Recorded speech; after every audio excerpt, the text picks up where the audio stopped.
رسول اللہ صلی اللہ علیہ وسلم نے اپنے متعلق یہ بات کہی ہے کہ انا والساعۃ کہاتین، میں اور ساعہ یعنی قیامت اس طرح ہے، دونوں برابر۔ اللہ رب العالمین نے کہا اقتربت الساعۃ وانشق القمر، قیامت کے قریب چاند پھٹ جائے گا۔ سورۃ القمر کی یہ ابتدائی آیات ہے اور یہ رسول اللہ صلی اللہ علیہ وسلم کے زمانے میں ہو چکا ہے۔ مفہوم یہ ہوا کہ قیامت انتہائی زیادہ قریب ہے، ہم اس کو 1400 سال کا زمانہ کہہ لیں یا 1800 کا کہہ لیں، لیکن قیامت قریب ہے۔ حساب اللہ رب العالمین نے انسان کا حساب لینا ہے۔ اس کے اندر حساب کا ایک معنی یہ ہے کہ انسان خود اپنا محاسبہ کرتا رہے، اپنا جائزہ لیتا رہے، اپنے اعمال کو چیک کرتا رہے، اپنے معاملات کو دیکھتا رہے کہ میں جو زندگی کے اندر اعمال کر رہا ہوں وہ کیسے ہیں، کس طرح کے ہیں، کس حد تک درست ہیں، ان کا جو بدلہ ہے، معاوضہ ہے، وہ مجھے کس طرح کا مل رہا ہے۔ یہ حساب میں آتا ہے، اس کو محاسبہ بھی کہتے ہیں، اپنا روزنامچہ بھی کہتے ہیں، اپنا جائزہ رپورٹ بھی کہتے ہیں، اور یہ جو کرتا رہے وہ کامیاب ہے۔ ایک حساب یا محاسبہ وہ ہے جو انسان کے مرتے فوراً ہوتا ہے، وہ کیا ہے؟ قبر کے سوال و جواب۔ اس وقت بھی اس سے سوال و جواب جب ہوتا ہے تو انسان اپنے متعلق ہی بات کرتا ہے۔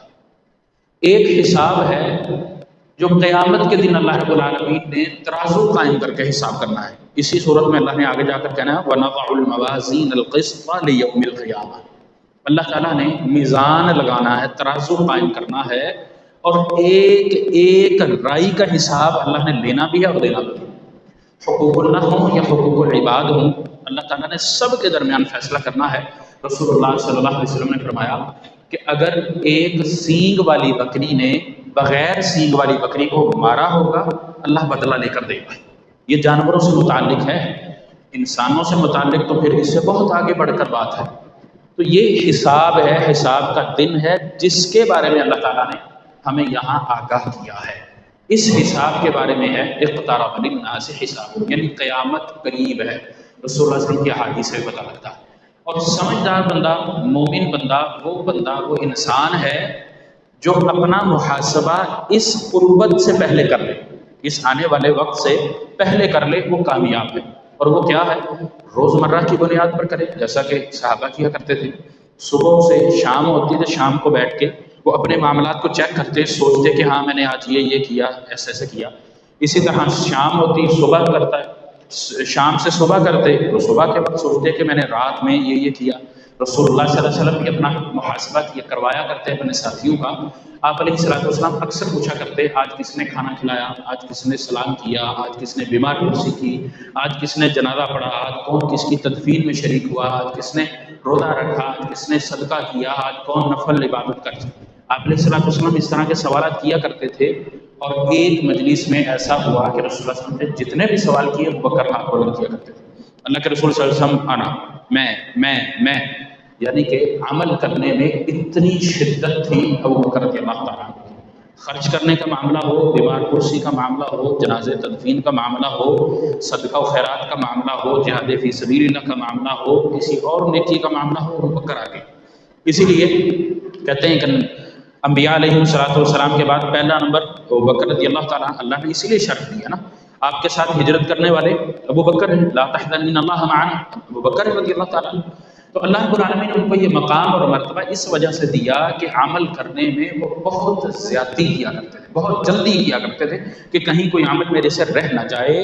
اور رسول اللہ صلی اللہ علیہ وسلم جب کسی عمل سے متعلق پوچھتے، ابو بکر پہلے ہوتے، ابو بکر آگے ہوتے، مقدم ہوتے، یہاں تک کہ نبی علیہ السلام نے جب جہاد کے لیے مال کا اعلان کیا تو ابو بکر پورا گھر ہی سمیٹ کر لے آئے۔ عمر نے کہا کہ چلو میں آج ابو بکر کا مقابلہ کرتا ہوں، اپنے آدھے گھر کا سامان لے۔ وہاں پہنچے تو دیکھا ابو بکر پورے گھر کا، اللہ اور اس کے رسول کی محبت چھوڑ کے آیا ہوں اور کچھ نہیں، کہا میں ابو بکر سے نہیں جیت سکتا۔ ابو بکر رضی اللہ تعالیٰ عنہ کو یہ عمل تھا۔ تو یہ انسان کا محاسبہ ہے جو خود وہ کرتا ہے۔ سیدنا عمر رضی اللہ تعالیٰ عنہ کا قول ہے حاسبوا قبل ان تحاسبوا، اپنا محاسبہ کر لو اس سے قبل کہ کوئی تمہارا محاسبہ کرے۔ اور ہم بخوبی اس چیز کو جانتے ہیں کہ جب کوئی محاسبہ کرتا ہے وہ اپنی مرضی سے کرتا ہے، وہ حساب اپنی مرضی سے لیتا ہے، اس میں پھر بندے کا اپنا کوئی اختیار نہیں رہتا۔ اس لیے اپنا محاسبہ بندے کو صبح و شام خود کرنا چاہیے۔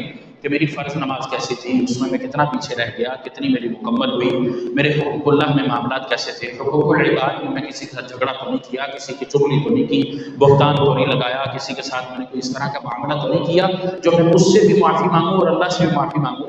جب بندہ اپنا یہ طریقہ اپنا لیتا ہے تو پھر اس کا وہ حساب جو اللہ نے یہاں ذکر کیا، جس کو یوم الحساب کہا جاتا ہے، یوم القیامہ جس کو کہا جاتا ہے، یوم الجزاء اور یوم السزا کہا جاتا ہے، اس دن اس کو آسانی ہو جاتی ہے۔ اللہ رب العالمین اس کے لیے آسانیاں میسر کر دیتا ہے، اس دن اس پر پھر وہ سختی نہیں رہتی جو کافروں پر سختی ہوگی، جو اپنا محاسبہ نہ کرنے والے ہوں گے، جو ایمان والے نہ ہوں گے، جو اپنے اعمال کی حفاظت کرنے والے نہ ہوں گے، جو ان پر سختی ہوگی وہ پھر ان پر نہیں ہوگی۔ بعض مفسرین نے یہ بات کی ہے کہ اللہ رب العالمین نے جو یہاں اقترب للناس حسابهم کہا ہے، اس سے مراد قیامت ہی ہے۔ یہ قبر کا حساب اور اس سے پہلے کے دنیا کے حساب ہیں وہ اس سے مراد نہیں ہیں، اگرچہ وہ اس میں شامل ہیں، لیکن مراد یہاں سے یوم الحساب، یوم القیامہ ہی ہے، یوم الجزاء ہی ہے، جس دن انسان کو اس کا بدلہ چکا دیا جائے گا۔ ایک معنی اس کا یہ بھی ہے کہ انسان پر جب کوئی آزمائش آتی ہے، اور اللہ رب العالمین کا یہ اصول ہے کہ سال بھر میں انسان کو کوئی نہ کوئی آزمائش آتی ہے، بیماری کی صورت میں، کسی اور صورت میں۔ انبیاء پر آئی، سورت کا نام بھی انبیاء ہے، اور اس سورت کے اندر اللہ رب العالمین نے انبیاء کا تذکرہ کیا، بلکہ سب سے بڑا جو تذکرہ اس میں ہے وہ ایوب علیہ السلام کا ہے۔ ایوب علیہ السلام کے بارے میں ہم جانتے ہیں، اللہ تعالیٰ نے 2 مقامات پر قرآن میں ذکر کیا، سخت بیمار رہے، وہ آگے میں ذکر کرتا ہوں۔ اور انبیاء پر جب آزمائش آئی، امتحان آیا، تو پھر کیا خیال ہے کہ جو امتی ہے اس پر نہیں آئے گا؟ یقیناً آئے گا۔ اللہ رب العالمین کو محبوب تھے، معصوم عن الخطا تھے، اللہ نے ہم پر ہم تو خطا کار ہیں۔ تو جو انسان پر یہ مرحلہ آتا ہے، اللہ رب العالمین کی طرف سے آزمائش آتی ہے، امتحان آتا ہے، کسی بیماری کی صورت میں، مالی اعتبار کی صورت میں، اولاد کی پریشانی کی صورت میں، کوئی بھی ہو سکتی ہے، اگر وہ اس میں استقامت اختیار کرتا ہے، صبر کرتا ہے، اللہ رب العالمین اس کو دور بھی کرتا ہے اور اس کو بدلہ بھی دیتا ہے۔ حسابہم سے ایک یہ بھی مراد ہے کہ وہ اس کو اللہ تعالیٰ مہلت دیتا ہے، وقت دیتا ہے کہ ہاں تو اب اپنا جائزہ لے لے، تو دنیا کے اندر زندگی گزار رہا ہے، گزارتا چلا جا رہا ہے، اب تھوڑا سا ٹھہر، اس کے بارے میں سوچ اور اپنے معاملات کو ٹھیک کر لے۔ یہ بھی اللہ تعالیٰ موقع دیتا ہے بندے کو۔ اور رسول اللہ صلی اللہ علیہ وسلم نے فرمایا کہ پہلی امتوں پر اللہ رب العالمین کا عذاب جلدی نازل ہوتا تھا، فوری طور پر ان کی پکڑ ہو جاتی تھی، لیکن اس امت کے ساتھ ایسا معاملہ نہیں ہے۔ حالانکہ کافر بھی کچھ کرتے رہے، کفار مشرکین مکہ وہی کچھ کرتے رہے جو گزشتہ اقوام نے معجزات کے طالب رہے۔ اللہ نے یہاں ذکر کیا ہے اولم یری الذین کفروا، ان آیات میں، یعنی ایک پاور آج میرے خیال آپ نے یہیں سے شروع کیا ہے، وہاں یہی ہے نا کہ یہ لاؤ، یہ دکھاؤ، آسمان کیسے ہے، یہ زمین کیسے ہے، یہ فلانا۔ اللہ کہتا ہے معجزات کی یہ ڈیمانڈ کرتے ہیں لیکن انکار کرتے ہیں، اور جب انکار کر دیں اللہ تعالیٰ ان کو معجزات نہیں دکھا رہا نا، اس وجہ سے کہ انہوں نے انکار کرنا ہے، اور جب انکار ہو جائے گا تو اللہ کی پکڑ آ جائے گی۔ اللہ تعالیٰ نے اس لیے مہلت رکھی ہے کہ ان کی پشتوں میں سے ایمان لانے والے ہوں گے، یہ رسول اللہ صلی اللہ علیہ وسلم کا فرمان موجود ہے کہ ان کی پشتوں میں سے ایمان لانے والے ہوں گے، اس لیے اللہ نے ان کی ڈیمانڈ پر معجزات نہیں دی۔ معجزات ہیں، رسول اللہ صلی اللہ علیہ وسلم کے معجزات ہیں، قرآن مجید خود معجزہ ہے، لیکن ان کی ڈیمانڈ پر نہ اترا کرتے تھے، جب گزشتہ اقوام میں اترتے تھے، معجزات کی ڈیمانڈ ہوتی تھی، اللہ دکھاتا تھا، انکار کرتے تھے، پکڑ لیے جاتے تھے۔ اللہ تعالیٰ نے اس امت کے ساتھ یہ احسان رکھا ہے کہ فوری پکڑ نہیں ہے، اور اس وجہ سے کہ یہ اپنے آپ کا جائزہ لے لیں، حساب کر لیں، محاسبہ کر لیں، اپنے آپ کو بچا لیں۔ اللہ تعالیٰ نے وَهُمْ فِي غَفْلَةٍ مُعْرِضُونَ، وَهُمْ فِي غَفْلَةٍ مُعْرِضُونَ، وہ غافل ہیں۔ غافل کا معنی کیا ہے کہ ان کے وہم و گمان میں بھی نہیں ہے کہ ہم نے حساب دینا ہے، موت کو بھول گئے، آخرت کو بھول گئے، قبر کو بھول گئے، دنیا زندگی کے ساتھ، دنیاوی زندگی کے ساتھ اتنا انہوں نے اپنا دل لگا لیا، اتنا پیار کر لیا کہ باقی سب کچھ بھول گئے۔ جو حتمی ہے، جو فیصلہ کن ہے، جو رہنے والا ہے، اس کے متعلق انہوں نے بھلا دیا، اور جو عارضی ہے، بالکل مختصر سے وقت کے لیے ہے، اس کے ساتھ انہوں نے اپنا سارا وقت لگا لیا۔ تو یہ غافل کی نشاندہی ہے، اس کی نشانی ہے کہ اس کو چیز موجود ہے لیکن اس کو علم نہیں، یا وہ بھول گیا ہے، اس کے ذہن میں نہیں۔ ہم کہتے ہیں نا کہ تیری توجہ کہاں ہے، تیرا دھیان کہاں ہے، تیرا دماغ کہاں ہے، تو غفلت کا شکار کیوں ہے؟ اس کا معنی بھی یہی ہوتا ہے کہ انسان کے پاس وہ چیز میسر ہوتی ہے لیکن وہ کرتا نہیں۔ اس کی ایک مثال استاد اور شاگرد کے درمیان بھی ہے۔ شاگرد اگر کلاس میں بیٹھا ہے، استاد کو اگرچہ وہ دیکھ رہا ہے، بلیک بورڈ دیکھ رہا ہے، توجہ ہے اس کی، لیکن وہ دماغ میں کچھ اور سوچ رہا ہے، ایک دم استاد اس کی طرف متوجہ ہوتا ہے، اس کا نام لیتا ہے نا، وہ یوں ہڑبڑاتا ہے، کیا ہوا کیا ہوا ہوتا ہے، کیوں؟ کلاس روم سے وہ غافل ہے، جسمن ہے، وہاں بیٹھا ہوا ہے، نظریں لگی ہوئی ہیں، دیکھ رہا ہے، لیکن اس کی عقل وہاں نہیں ہے، وہ غفلت کا شکار ہے، وہاں سے غافل ہو گیا۔ یہی معاملہ یہاں پر ہے کہ انسان دنیا میں ایسا مصروف ہوا کہ آخرت سے وہ غافل ہو گیا، حالانکہ وہ حتمی ہے، فیصلہ کن ہے۔ اللہ رب العالمین نے اس سے متعلق بار بار اس کو کہا۔ اس کے بعد اللہ رب العالمین نے ان کا ذکر کیا ہے جن پر اللہ تعالیٰ نے عذاب نازل کیا، اور اس کی وجہ بھی اللہ نے بیان کی کہ ان پر وجہ عذاب نازل کرنے کی یہی تھی کہ انہوں نے اپنے اوپر ظلم کیا، انہوں نے اپنے اوپر ظلم کیا، اللہ رب العالمین کا انکار کیا، اور ہمیں بتانے کا مقصد یہ ہے کہ ہم اس ظلم کو نہ اپنائیں، ہم وہ والا کام نہ کریں۔ قرآن مجید میں یہ عام مفہوم سمجھ لیں اس کو، بلکہ ازور کر لیں کہ اللہ رب العالمین نے جو قصص بیان کیے ہیں نا، واقعات، ان میں دو چیزیں ہیں۔ ایک چیز اس میں یہ ہے کہ ان امتوں کے بارے میں اللہ رب العالمین نے رسول اللہ صلی اللہ علیہ وسلم کو آگاہی دی، خبر دی، تعلیم دی، بتلایا، آپ نے امت کو، قوم کو بتایا، قرآن بن گیا، اللہ کا کلام تھا۔ ایسی خبر مصدقہ جس کو جھٹلایا نہیں جا سکتا۔ دوسرا اس کے اندر یہ ہے کہ ان کی تعلیم، اسی چیز کے اندر تعلیم ہے جو اللہ نے ان کو دی۔ دوسری اس کے اندر یہ بات ہے کہ اللہ رب العالمین نے اسے انذار بھی کروایا ہے، ڈرایا بھی ہے، سبق دیا ہے، درس دیا ہے، کہ ان واقعات کو بیان کرنے کا مقصد یہ ہے کہ جو کچھ ان قوموں نے کیا تم وہ نہ کرنا، اگر تم بھی وہ کرے ہوئے تو تمہارے ساتھ بھی وہی ہوگا۔ سب سے بڑا سبق اور درس ان قصص اور واقعات کا یہ ہے۔ آگے 20ویں پارے میں ہماری سورۃ قصص بھی آنی ہے، واقعات، قصص واقعات کہتے ہیں، قصہ، ہم بھی اس کو اردو میں یہی استعمال کرتے ہیں کہ دو اس کے اصل ماخذ اور مصدر ہیں، دو مفہوم ہیں اس کے۔ ایک، تعلیم کا پتہ چلے، اللہ نے یہ تعلیم نازل کی تھی، گزشتہ اقوام کے بھی یہی تھا، ہماری بھی یہی، انہوں نے جو برتاؤ کیا تھا ہم نے وہ نہیں کرنا، تو یہ ان کے اندر، واقعات کے اندر یہ چیزیں پنہا ہے۔ اللہ رب العالمین نے آگے پھر اہل علم سے سوال کرنے کا یہاں کہا ہے، وما ارسلنا قبلک الا رجالا نوحی الیہم۔ اللہ کہتا ہے کہ ہم نے کچھ مردوں پر، کچھ رجال کا اللہ نے ذکر کیا، ان پر ہم نے وحی نازل کی ہے۔ اب وحی جب نازل کی تو اللہ نے کہا پھر ان سے سوال کرو، پوچھو، اگر تمہیں پتہ نہیں، فاسألوا اہل الذکر ان کنتم لا تعلمون، اگر تمہیں پتہ نہیں ہے، کسی چیز کے بارے میں آگاہی نہیں ہے، اور وہ خاص طور پر دین کا معاملہ ہے، تو اپنی من مرضی نہیں کرو، اپنی منشا نہیں کرو، اپنی پسند کے مطابق نہیں چلو، بلکہ سوال کرو اہل علم سے۔ انبیاء علیہ السلام اگر ہیں تو ان سے، ان کی تعلیم اگر موجود ہے تو ان سے۔ اب ہمیں کوئی اگر حاجت اور ضرورت ہو، کوئی سوال ہو، ہم رسول اللہ صلی اللہ علیہ وسلم کے پاس تو نہیں جا سکتے، اللہ رب العالمین نے وہ سلسلہ منقطع کر دیا، وہی ختم ہو گئی، آپ علیہ السلام کی ذات مبارکہ دنیا سے رخصت ہو گئی۔ اب کیا ہے؟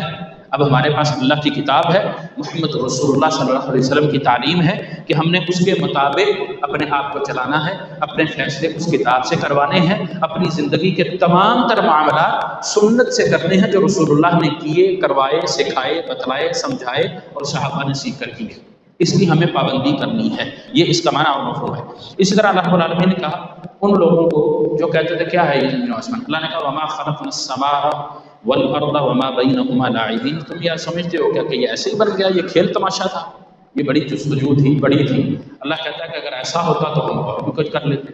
یہ آسان کام نہیں ہے، یہ اللہ کی ہی تخلیق ہو سکتی ہے اور کسی کی نہیں ہو سکتی۔ یہ اللہ تعالیٰ نے یہاں اس بات کا ذکر کیا ہے اس لیے تاکہ ان کو بتایا جائے، جتلایا جائے، جس چیزوں کا وہ مذاق کرتے تھے، معجزات کی ڈیمانڈ کرتے تھے، اس کے جواب میں اللہ تعالیٰ نے یہ بات کہی ہے۔ اس کے بعد اللہ رب العالمین نے اپنی نشانیوں کا ذکر کیا ہے، اپنی قدرت کا بیان کیا ہے۔ اولم ير الذين كفروا ان السماوات والارض كانتا رتقا ففتقناهما وجعلنا من الماء كل شيء حي، اللہ کہتا ہے ہر چیز پانی سے۔ یہاں اللہ نے پہاڑوں کا بھی ذکر کیا ہے، زمین کا بھی ذکر کیا ہے، آسمان کا بھی اللہ رب العالمین نے ذکر کیا ہے، اور ان سب کے جو اصل ہے، بنیاد ہے، وہ اللہ نے کہا وجعلنا من الماء كل شيء حي، ہر زندہ چیز، جاندار چیز کو اللہ نے پانی سے پیدا کیا۔ اب اس پر ایک سوال آتا ہے کہ اللہ رب العالمین نے ایک مقام پر کہا کہ مٹی سے پیدا کیا انسان کو، ایک مقام پر اللہ نے کہا کہ ہر زندہ چیز کو پانی سے پیدا کیا ہے۔ اللہ رب العالمین نے یہ انسان کی یا جو مخلوقات ہیں ان کی تخلیق کے مراحل رکھے ہیں۔ اصل جو سلسلہ اللہ نے رکھا ہے، یا آدم کو جس طرح اللہ نے پیدا کیا، وہ ہمارے گزشتہ دروس میں گزر چکا ہے۔ اللہ رب العالمین نے وہ سلسلہ بتایا، واضح کیا، ابتدا ایسے کی۔ اس کے بعد کا جو مرحلہ ہے اللہ نے نطفے سے رکھا ہے۔ انسان کی تخلیق میں اگر خاص طور ہم دیکھیں، نطفے سے رکھا ہے اور اس کو پانی کہا جاتا ہے۔ اب ابتدائے انسان کیا ہے؟ وہ تو نطفہ نہیں، پانی نہیں، وہ کیا ہے؟ وہ مٹی ہے۔ اب یہ دونوں چیزیں اس کے اندر شامل ہوگی، ظاہر یہ ہوا، پتہ یہ چلا کہ ان دونوں میں تصادم نہیں، ٹکراؤ نہیں ہے، تعارض نہیں ہے، دونوں اپنی جگہ ہیں، اللہ نے دونوں چیزوں سے تخلیق کی ہے۔ دوسرا اس کا معنی یہ بھی ہے کہ اللہ رب العالمین نے مٹی جب لی تھی تراب، تو اس کو طین بنایا تھا، میں نے یہ وضاحت کر چکا ہوں میں، کیسے پانی مکس کیا تھا، تو پانی اور مٹی دونوں جمع ہو گئے، دونوں کا ذکر اللہ رب العالمین نے کیا ہے، یہاں پر دونوں موجود ہیں۔ اسی طرح جتنی بھی نباتات ہیں، جتنی بھی نباتات ہیں، کوئی ایک نہیں، جتنی بھی، سب پانی کی محتاج ہیں، بارش کے ذریعے پانی ملے، یہاں تک کہ کھجور بھی، حالانکہ کھجور کے بارے میں مشہور ہے کہ اس کو پانی نہ ملے، وہ پھر بھی، اونٹ کے بارے میں مشہور ہے کہ اس کو مہینوں پانی نہ ملے، لیکن اندر جمع تو رکھتا ہے نا، ایک اللہ نے سسٹم رکھا ہے، یعنی کہ پانی ہر ایک کی ضرورت ہے، ہوا ہی ایک ہر ایک کی ضرورت ہے، اس لیے اللہ نے کہا وَجَعَلْنَا مِنَ الْمَاءِ كُلَّ شَيْءٍ حَيٍّ، اللہ رب العالمین نے ہر جاندار کو پانی سے پیدا کیا، لیکن یہ سمجھ اسی کو آتی ہے جو غور و فکر کرتا ہے، جو تدبر کرتا ہے۔ اسی طرح اللہ رب العالمین نے کہا کہ زمین اور آسمان یہ جڑے ہوئے تھے، ملے ہوئے تھے، اللہ رب العالمین ان دونوں کو الگ کیا، جو تم دیکھتے ہو الگ کیا، اس کے اندر اللہ نے یہ زندگی رکھی ہے، ہمارے لیے کھانے پینے کا انتظام کیا ہے، رزق کا انتظام کیا ہے، یہ قدرت صرف اللہ کی ہے، یہ انسان کے لیے نشانیاں ہیں تدبر کرنے کی، غور کرنے کی، فکر کرنے کی، سمجھنے کی، اپنے تعلق کو اللہ سے مضبوط کرنے کی، اپنے رب کو پہچاننے کی۔ اگر وہ یہ نہیں کرتا، اس پہ غور و فکر نہیں کرتا، تدبر نہیں کرتا، رب کو پہچانتا نہیں، تو پھر وہ کیا کرے گا؟ وہ انکار ہی کرے گا، اپنی عقل لڑائے گا، کہے گا جی یہ تو سائنس ایسے کہتی ہے، ایسے کہتی ہے، یعنی داہریہ ہو جائے گا، اللہ کا بھی انکار کرے گا، اور اطاعت سے تو وہ بالکل ہی نکل جائے گا۔ اور اس قسم کی قسمیں ہمارے ہاں بہت ساری موجود ہیں، اللہ تعالیٰ ان سے ہمیں محفوظ رکھے۔ اللہ رب العالمین نے کہا افلا یؤمنون، یہ باتیں کرنے کے بعد اللہ نے کہا کہ پھر بھی تم ایمان نہیں لاتے، اتنی نشانیاں واضح ہیں، یہ چیزیں تمہارے پاس ہیں، تم ان چیزوں کا استعمال کرتے ہو، آنکھوں سے دیکھتے ہو، محسوس کرتے ہو، افلا یؤمنون، یہ افا لا افا، یہ جو حمزہ ہے یہ استفہامیہ ہے، سوالیہ، کوشچن ہے، افلا یؤمنون، استفہامی میں اللہ رب العالمین نے کئی عربی زبان کے اندر کئی الفاظ استعمال ہوتے ہیں، حل ہے، کیفا ہے، من ہے، آ ہے، یہ آ اللہ نے فالا افلا، ہم اس کو اس طرح پڑھتے ہیں، یہ حمزہ ہے استفہام، کہ تم اب بھی ایمان نہیں لاتے اتنی نشانیاں دیکھنے کے بعد۔ اور یقیناً اللہ رب العالمین جب کسی سے یہ سوال کرتا ہے تو اس کا معنی بھی ہوتا ہے، اس کے سمجھنے کے لیے، اس کی عبرت کے لیے یہ چیز ہوتی ہے کہ اگر اب بھی نہیں سمجھتے تو پھر سمجھو گے، اگر اب بھی ان نشانیوں کو دیکھ کر ایمان نہیں لاتے یا اپنے ایمان میں تم مضبوط نہیں ہوتے پھر ہوگے ہی نہیں، یہ اس کا ایک معنی ہوتا ہے۔ اللہ رب العالمین ہم اسے محفوظ رکھے۔ اس طرح اللہ رب العالمین نے پہاڑوں کا، زمین کے نہ ہلنے کا، کشادہ راستے، اسی طرح آسمان کو محفوظ بنایا، ان ساری نشانیوں کا اللہ نے ذکر کیا ہے۔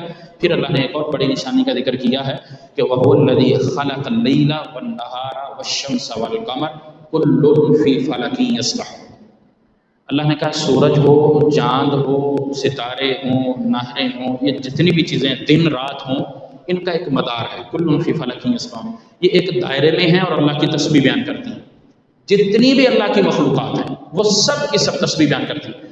سلیمان اور داؤد علیہ السلام کے واقعے میں بھی وہ بھی اسی صورت میں آگے آئے گا، اس میں یہ چیز موجود ہے کہ ان انبیاء کے ساتھ اللہ کی باقی مخلوق بھی تسبیح بیان کرتی تھی۔ اللہ تعالیٰ نے سلیمان علیہ السلام کو، داؤد علیہ السلام کو پرندوں کی زبان سکھائی تھی۔ سلیمان علیہ السلام کے لیے اللہ رب العالمین نے لوہا نرم کر دیا تھا، وہ لوہار تھے، زرہ بنایا کرتے تھے، بہترین زرہ، ہلکی پھلکی، یہ اللہ نے ان کو صلاحیت دی، وہیں سے آگے لوگوں نے سیکھی۔ اور اللہ کے نبی علیہ السلام نے فرمایا کہ بہترین کمائی وہ ہے جو بندہ اپنے ہاتھ سے کما کے کھاتا ہے۔ زکریہ علیہ السلام کا کل واقعہ تھا، زکریہ علیہ السلام کے بارے میں ہے کہ زکریہ کانا نجارا، وہ کارپینٹر تھے، بڑھئی تھے، اپنے ہاتھ سے کماتے تھے۔ داؤد علیہ السلام یہ لوہار تھے، لوہے پر اللہ رب العالمین کو دسترت دی تھی، ان کے لیے نرم کر دیا تھا، بہترین زرہ بنایا کرتے تھے، یہ جو جنگ میں پہنی جاتی ہے لباس، جنگی لباس، جس کو بہترین ہلکا پھلکا، انسان کو محسوس نہیں ہوتا تھا اس نے پہنا، لیکن دفاع کرتا تھا۔ سلیمان علیہ السلام یہ دونوں باپ بیٹا ہیں، ان کا آپس کا جو رشتہ ہے وہ باپ بیٹا کا ہے، داؤد والد ہیں، سلیمان بیٹا ہے۔ اللہ رب العالمین نے سلیمان کے لیے ہوا کو مسخر کر دیا تھا، جنوں کو، وہ جن جو ایمان نہیں لے کر آئے تھے، دوسرے جن، ان کو ان پر قدرت دے دی تھی، اللہ نے صلاحیت دے دی، ان کو کنٹرول کرتے تھے، یہ اللہ رب العالمین کے لیے آسانی کر دی تھی۔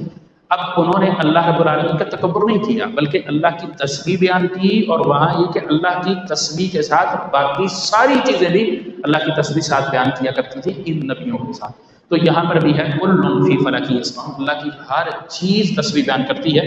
یہیں پر اللہ رب العالمین نے موت کا بھی ذکر کیا ہے، انسان کو لوٹ کر جانا ہی جانا ہے، وہ جتنا مرضی بھاگ لے، جہاں مرضی چلا جائے۔ قیامت کے دن میزان ترازو، یہ حساب میں نے نشاندہی جو کی تھی وہ یہ آیت مبارکہ ہے 47، وَنَضَعُ الْمَوَازِينَ الْقِسْطَ لِيَوْمِ الْقِيَامَةِ، اللہ رب العالمین ترازو قائم کرے گا، اور اس طرح کا ترازو ہوگا، ان اللہ لا یظلم مثقال ذرہ، ذرہ ہماری آنکھ نہیں دیکھ سکتی، اتنا باریک ہوتا ہے، اللہ تعالیٰ ذرے برابر بھی کسی پر ظلم نہیں کرے گا، یہ اس کا معنی مفہوم ہے، اللہ کا ایسا ترازو ہوگا۔ ابراہیم علیہ السلام کا آگے واقعہ ہے بتوں کو توڑنے کے حوالے سے، اور پھر قوم کا مطالبہ۔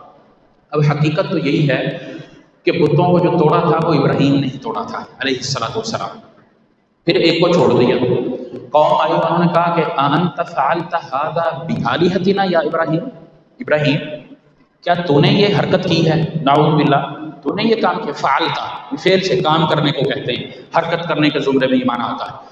انت یہاں پر بھی استفہامیہ ہے، انت فعلت هذا، یہ کام جو تو نے کیا بآلہ، کیسے عقل کے دشمن ہیں، کیا سوال ابراہیم سے کر رہے ہیں اور کہتے کہ بآلہتنا، ہمارے رب کے ساتھ یہ کام تو نے کیا ہے اے ابراہیم۔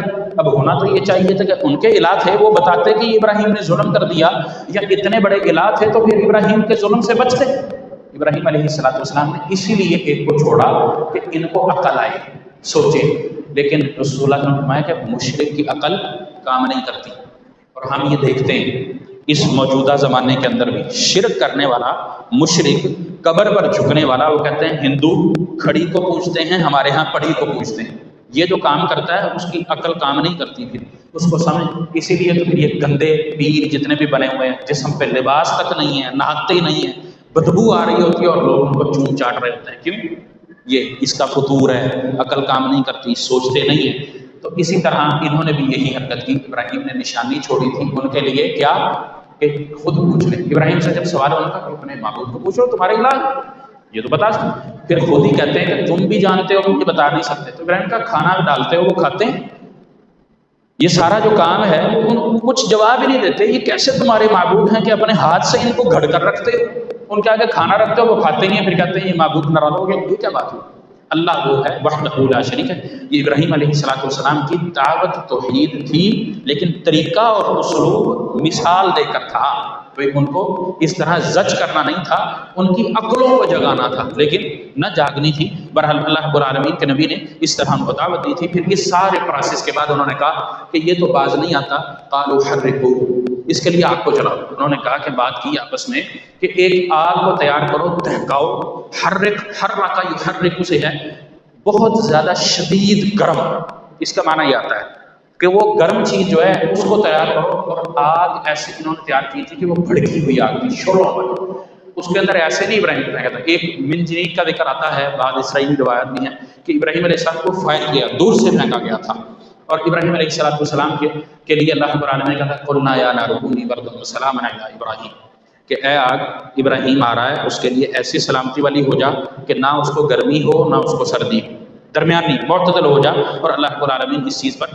یقیناً قادر تھا۔ اور انہوں نے کہا کہ اگر ہم ابراہیم کو اس میں گرا دیں گے تو پھر شاید منصور ہم بھی اور ہمارے الہ بھی، ہم شاید جیت جائیں گے، لیکن ایسا قطعاً نہ ہوا۔ ان کی جو سوچ تھی، تدبیر تھی، وہ ساری ان پر الٹ پڑ گئی۔ اس کے بعد اللہ رب العالمین نے داؤد اور سلیمان علیہ السلام ان کا ذکر کیا ہے، یہ سورۃ نمل میں بھی ان کا ذکر آئے گا۔ یہاں اللہ رب العالمین نے جو ذکر کیا ہے وہ دو فیصلے ہیں، بلکہ ہے تو ایک ہی لیکن ملتے جلتے ہیں۔ داؤد علیہ السلام کے پاس ایک فیصلہ آیا تھا کہ ایک آدمی ہے، اس کا باغ ہے، کھجوروں کا، انگوروں کا باغ ہے، تیار، خوشے بھرے ہوئے، اور دوسرا آدمی جو ہے اس کی بکریاں کھا گئی۔ تو داؤد علیہ السلام نے کہا کہ بکریاں اس کو دے دو اور وہ کھیت اس کو دے دو، بدلہ ہو جائے گا دونوں کا۔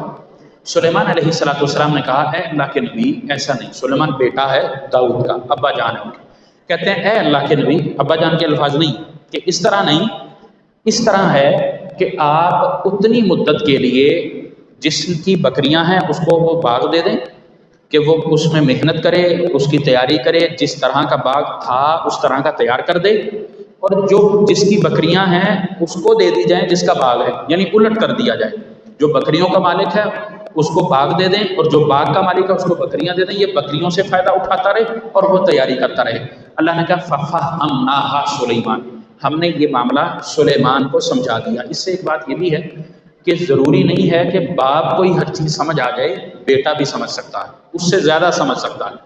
استاد کو ہی ہر چیز نہیں سمجھ آ سکتی، بعض دفعہ شاگرد بھی چیز سمجھ جاتا ہے، وہ بھی اس سے آگے نکلتا ہے، تو اس میں کوئی عیب والی بات نہیں ہے۔ یہاں پر دونوں نبیوں کی مثال ہے اور یہ دونوں نبی ہیں۔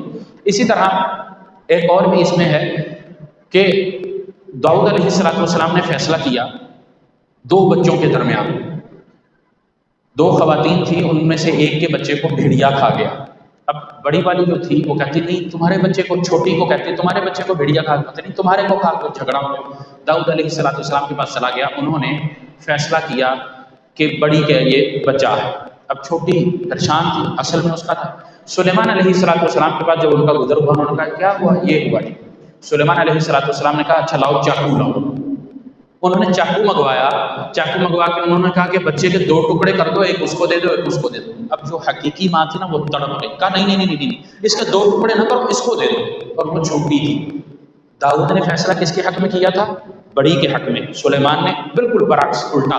اس سے یہ بھی دلیل ہے کہ حاکم وقت اگر ایسی بات کہے جو وہ ارادتاً فیصلے کو پرکھنے کے لیے کہے لیکن عملی طور پر نہ کرنا چاہے تو اس کے لیے یہ جائز ہے، جیسا کہ سلیمان علیہ السلام نے چاقو منگوایا تھا کہ میں بچے کو دو ٹکڑے کر دوں، لیکن کرنے نہیں تھے، صرف فیصلے تک پہنچنا تھا، اس لیے اللہ نے کہا فَفَهَمْنَاهَا سُلَيْمَانَ۔ اس میں ایک چیز اور ہے کہ اللہ رب العالمین نے یہ فیصلہ سلیمان علیہ السلام نے کروایا اور ہوا کو بھی اس کے ساتھ مسخر کر دیا۔ سلیمان کی سلطنت داؤد سے بڑی تھی، باپ سے بڑی تھی۔ اللہ رب العالمین جس کو سمجھ دے عطا کرے۔ اور یہ وہ فیصلے ہیں جو سلیمان علیہ السلام کے اللہ نے قرآن میں ذکر کیے اور زیادہ مشہور بھی ہوئے، اور انہی کی بنیاد پر اللہ نے کہا فَفَهَمْنَاهَا سُلَيْمَانَ۔ اللہ رب العالمین نے سلیمان علیہ السلام کو زیادہ دانائی اور حکمت سے نوازا تھا، اور یہ دونوں ہی فیصلے اپنی جگہ پر برحق ہوئے اور ان کا نتیجہ بھی ٹھیک ہوا۔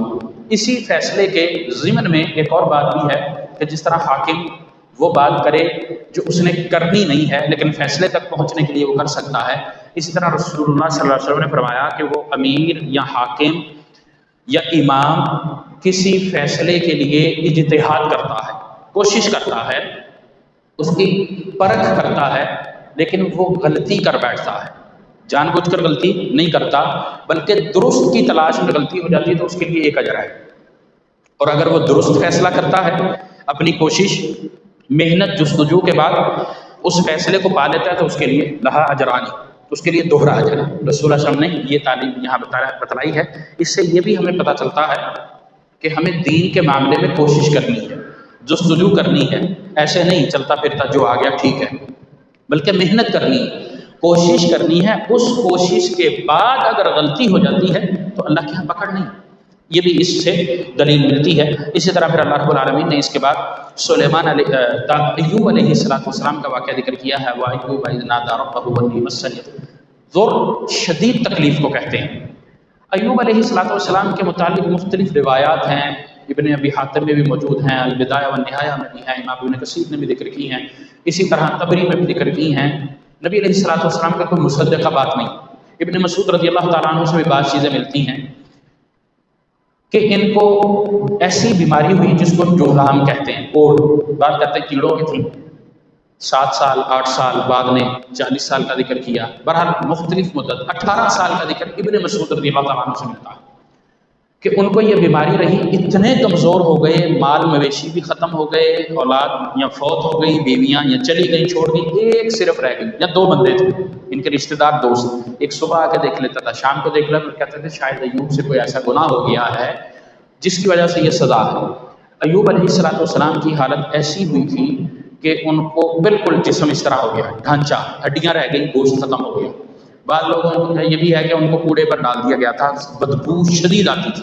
اللہ رب العالمین نے ایوب علیہ السلام کے متعلق کہا کہ ہم نے اس کو صابر پایا ہے، صابر اور شاکر، نعم العبد، اللہ نے کہا یہ بہترین بندہ ہے۔ اللہ نے 3 تعریفات کی ہیں ایوب علیہ السلام کی، اس سخت ترین مشقت والے عذاب کے بعد مصیبت بڑی مشکل ہے. ایسی بیماری تو انسان کے لیے 3 دن کے لیے بہت مشکل ہوتی ہے. ایوب علیہ السلام تو سالوں رہی، جتنے سال بھی رہی، مختلف روایات ہیں لیکن رہی ہے. ایوب علیہ السلام سے پھر ایوب علیہ السلام نے اللہ سے دعا کی. ان میں یہ ہے کہ اللہ تعالیٰ نے ان کی جو ایک گھر والی رہ گئی تھی، ان کی خدمت کرنے کے لیے تھی ٹوکرے میں، بعض روایت میں ٹوکرے میں. یہ ان کے متعلق بہت ساری روایات ہیں لیکن ساری اسرائیلیات ہیں، لمبے لمبے قصے ہیں جی. یہ ہو گیا، یہ واعظین بڑا اس کو لہلا کے سناتے بھی ہیں، لوگوں کو رلانے کے لیے بھی اور پیسے ہنڈیلنے کے لیے بھی. بہرحال یہ ایوب علیہ السلام کا واقعہ ہے، حقیقت ہے، تکلیف تھی، بیماری تھی، سب کچھ تھا. اللہ رب العالمین نے ایک دن تاخیر ہو گئی. ایوب دعا کر رہے ہیں اللہ سے، صبر کے ساتھ التجا اللہ سے ہی کر رہے ہیں. تو اللہ کہتا ہے کہ اپنا پاؤں زمین پر مارو. زمین پر پیر مارا تو چشمہ پھوٹا، اللہ نے کہا میٹھا اور ٹھنڈے پانی کا چشمہ ہے، اس سے پیو بھی، اس کو پیو بھی اور نہاؤ بھی. اللہ تعالیٰ نے صحت دے دی. اللہ رب العالمین صحت دینے پہ قادر تھا. اللہ تعالیٰ نے صحت دے دی، ساری بیماری سیکنڈوں میں ختم ہو گئی. وہ اللہ رب العالمین قادر ہے اس بات پر کہ اگر بیماری اللہ کی طرف سے ہے، حالانکہ ابراہیم کو، جو ابراہیم کا واقعہ ہے، وَإِذَا مَرِضْتُ فَهُوَ يَشْفِينِ، میں جب بیمار ہوتا ہوں صحت کو دیتا. یہ اللہ رب العالمین کی طرف بہترین صفات کو منسوب کرنے کا معاملہ ہے. خیر یہ اسماء و صفات کا معاملہ ہے، کبھی اور ڈسکس کریں گے، لمبا ہے. تو اللہ رب العالمین نے صحت عطا کی ایوب علیہ السلام کو، بالکل تندرست ہو گئے، وہ تمام امتحان ختم ہو گیا. اور اللہ نے کہا فَاسْتَجَبْنَا لَهُ فَكَشَفْنَا، ہم نے اس کی التجا بھی سنی اور اس کو اس سے نکال بھی دیا. اس سے یہ بات پتہ چلتی ہے کہ یقیناً دعائیں اللہ ہی سنتا ہے. انسان کی مشکل اللہ ہی حل کر سکتا ہے، اس کے علاوہ کسی کے اختیار میں کچھ نہیں ہے. وہ جہاں مرضی بھٹکتا رہے، اگر کسی ڈاکٹر کے ہاتھ میں اللہ نے شفا رکھی ہے، اس کی دوا میں تاثیر ہے، تو وہ بھی اللہ کی طرف سے ہے. وہ بذات خود کچھ نہیں. اور یہی بندے کو گمان کرنا چاہیے، یہی ایمان رکھ کر اس کو اسباب اختیار کرنے چاہیے، کیونکہ اسباب اختیار کرنے کا حکم بھی اللہ اس کا رسول کا ہے.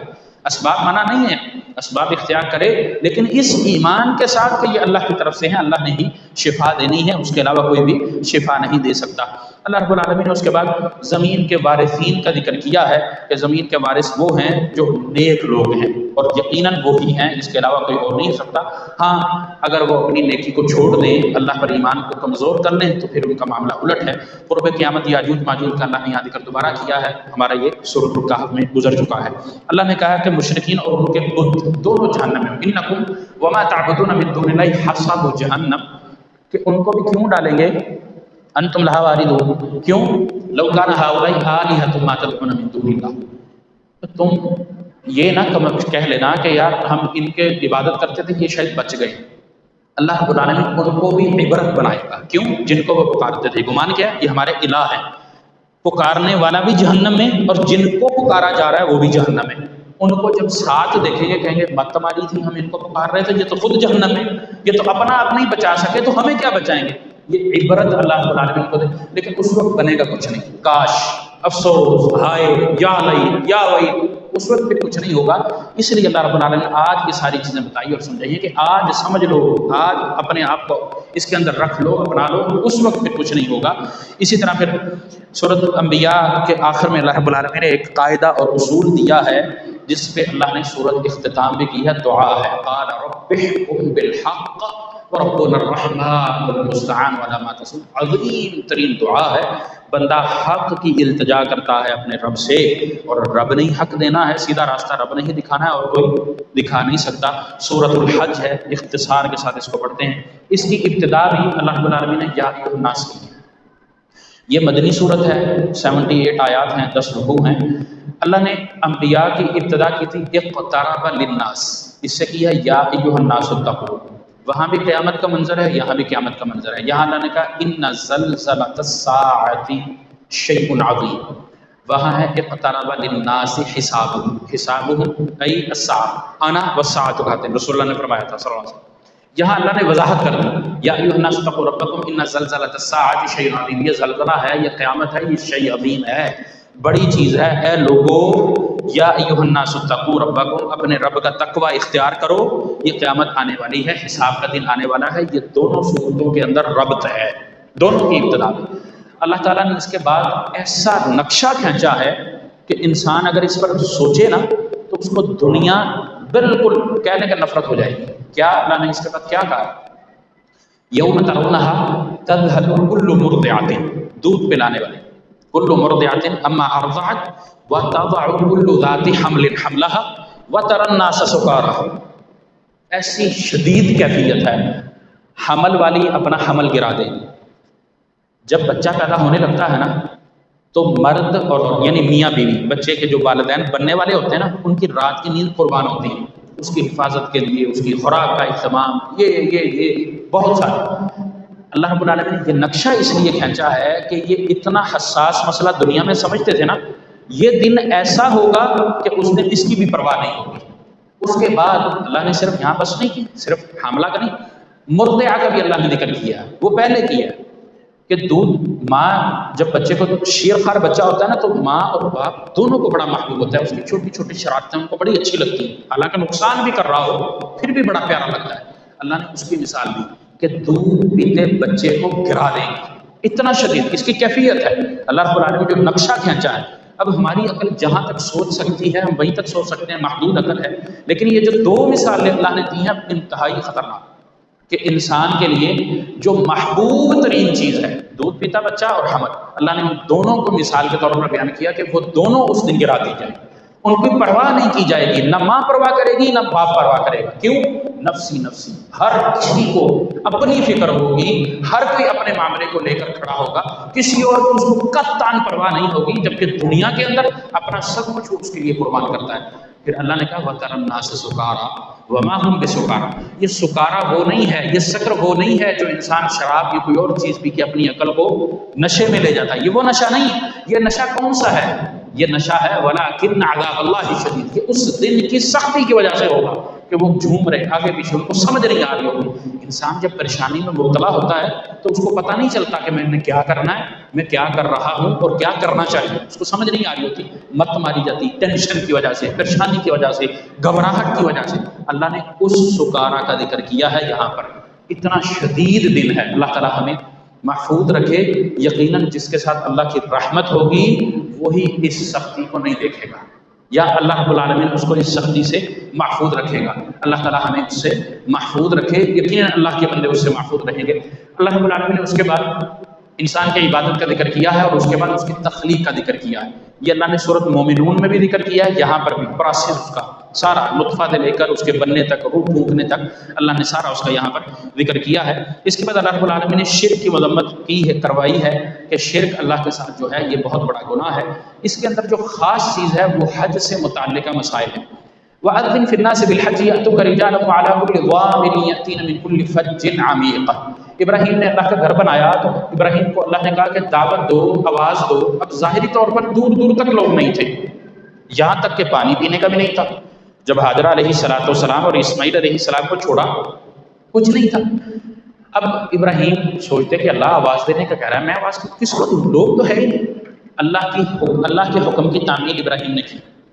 اذان کا معنی اس کا بلندی کہتے ہیں، ندا۔ اللہ کے حکم کی تعمیل کر دی ابراہیم نے۔ من فج عمیق، اس کی نشاندہی آج ہم بخوبی کر سکتے ہیں۔ عمیق کہتے ہیں یہ قریہ وادی قرا، وہ بستیاں دور دراز کی جہاں پر پہنچنا مشکل ہے۔ کیا آج حج بیت اللہ کے لیے، عمرہ کے لیے لوگ دیہاتوں سے نہیں جا رہے؟ من کل فج عمیق، ابراہیم کی آواز پہنچی۔ اللہ پر ایمان تھا، ابراہیم نے اطاعت کی، اللہ نے پہنچا دی۔ بلکہ چند دن پہلے تو ویڈیو آئی تھی کہ بیت اللہ میں، مکہ میں پہلی مرتبہ ایسا ہوا ہے کہ تراویحوں میں اتنا لوگوں کا رش تھا کہ بیت اللہ سے لوگ چلتے چلتے معلیٰ تک چلے گئے، اور معلیٰ بیت اللہ سے مسجد الحرام سے تقریباً 3.5 کلومیٹر کی مسافت ہے۔ آپ سوچ رہے ہیں، کل کی خبر تھی کہ مسجد نبوی میں 1 کروڑ زائرین یہ پہلے 15 دنوں میں ہو گئے۔ اب یہ فج عمیق ہے یا نہیں ہے؟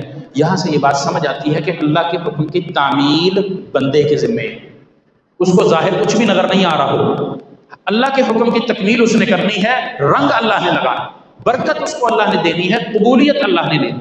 یہ اس کے اندر سبق اور درس ہے۔ اسی طرح اللہ تعالیٰ نے اس میں شعار کا بھی ذکر کیا ہے، وَالْبُدْنَ جَعَلْنَاهَا لَكُم مِّن شَعَائِرِ اللَّهِ، یہ بدن اونٹوں کو کہتے ہیں، جانور کو، قربانی کو، اللہ کہتا ہے یہ اللہ کے شعار ہیں، جب یہ گر جائے سوال کرنے والوں کو بھی دو، خود بھی کھاؤ، جو سوال نہیں کرتا اس کو بھی دو، اللہ رب العالمین تمہیں اس میں دسترس دی ہے۔ اور یہ شعار اللہ کے جو ہوتے ہیں یہ گویا کہ اللہ کے مقرر کردہ چیزیں، یہ انسان کو بدلنے کا قطعاً اختیار نہیں ہے، اس کا اللہ رب العالمین اس میں سارا ذکر کیا ہے۔ پھر ایک اور قاعدہ اور اصول مسلمانوں کو دیا ہے کہ آپس میں ظلم نہیں کرو، بِأَنَّهُمْ ظُلِمُوا، آپس میں ظلم نہیں کرو، یہ خطرناک چیز ہے، بھائی بھائی بن کر رہو، آپس کے اندر تعلق تمہارا بہترین ہونا چاہیے، فساد فی الارض یا آپس کے اندر یہ فساد جو کرنا ہے یہ نہیں کرو، بلکہ اصلاح کے ساتھ رہو، مومن بن کر رہو، امت بن کر رہو، قوم بن کر رہو، ایک دوسرے کے دست و بازو بنو۔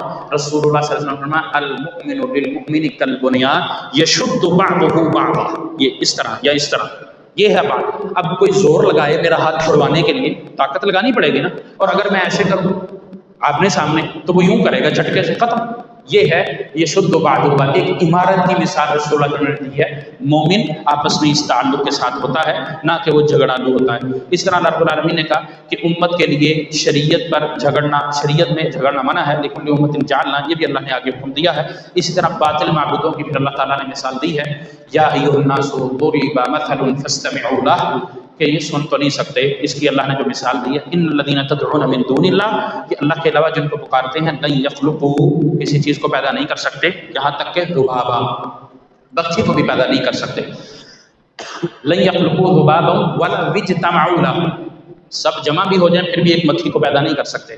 اللہ نے یہاں پر بس نہیں کی بلکہ اس سے اور بات کی، وَإِن يَسْلُبْهُمُ الذُّبَابُ شَيْئًا، ان سے اگر مکھی کوئی چیز چھین لے، یسلب چھیننے کو کہتے ہیں، زبردستی جھپٹنا، اگر ان سے کوئی چیز مکھی چھین کے لے جائے اس کو واپس نہیں لا سکتے، مکھی تلاش نہیں کر سکتے، جو چھینا ہوا وہ لے کر اٹھا کر گئی، کھانا بیٹھتے ہیں نا مکھی بیٹھتی اڑ گئی، ہمیں نظر ہی نہیں آتا وہ کیا لے کر گئی، ہم نے اس سے کیا واپس لینا ہے۔ اللہ نے کہا ضعف الطالب والمطلوب، جو یہ کام کرتا ہے وہ بھی، جو دعویٰ کرتا ہے وہ بھی، لینے والا، مانگنے والا، دینے والا، دونوں کمزور ہیں۔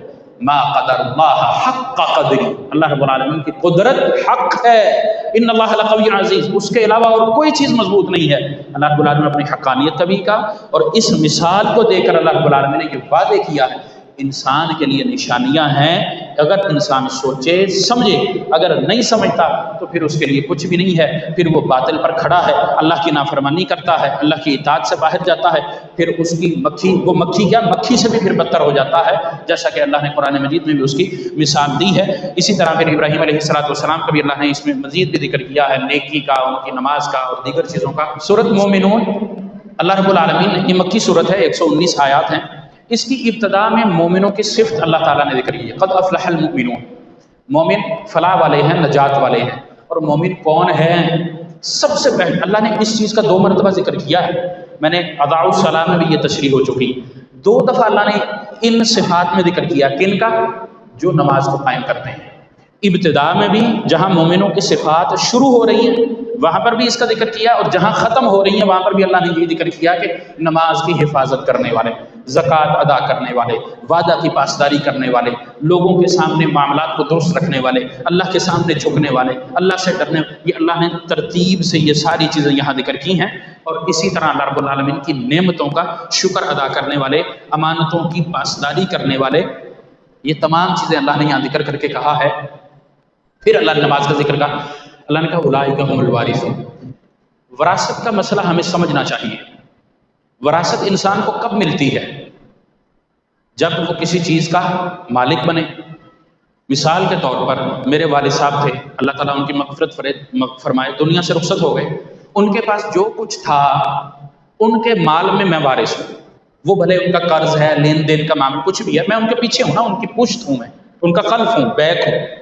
اب ان کا جو کچھ ہے میں اس کا وارث حقدار ہوں، وارث حقدار ہوں، میرے علاوہ حق نہیں کسی کو ملے گا۔ مثلا میرے ابا کے بھتیجے ہیں، بھانجے ہیں، میرے ابا کے دیگر اولاد وراثت میں ہے، ہم بہن بھائی جتنے بھی ہیں ہم وارث ہیں، ہماری والدہ ہیں وہ ہیں ساتھ، ہماری موجودگی میں اور کوئی وارث نہیں بن سکتا، یعنی کہ حقدار ہم ہیں، یہ حق ہمیں ملے گا۔ اللہ نے کہا ان صفات کے حامل وارث ہیں، کس چیز کے؟ جنت کے، یعنی کہ یہ ہمارا حق ہے۔ ان صفات کے حامل لوگوں کا حق ہے اولئک هم الوارثون، یہ ہیں اس کے وارث، کون؟ الذین یرثون الفردوس هم فیہا خالدون۔ کتنی پیاری بات اللہ رب العالمین کی۔ تو کیا خیال ہے، جو چیز اللہ نے ہمارے لیے بنا کر ہمارے حق میں رکھ دی، جس کو اللہ نے ان صفات کو اپنا کر وراثت میں بتا دیا، تو پھر ہمیں اس کے حصول کے لیے کوشش نہیں کرنی چاہیے؟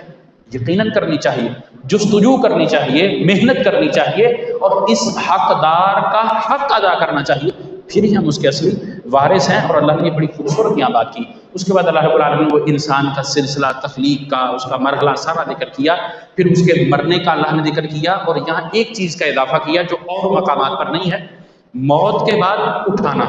ثم انکم بعد ذلک لمیتون ثم انکم یوم القیامۃ عند ربکم تبعثون، اللہ کے ہاں کھڑا کیا جائے گا، پھر بعثت ہوگی۔ کس لیے؟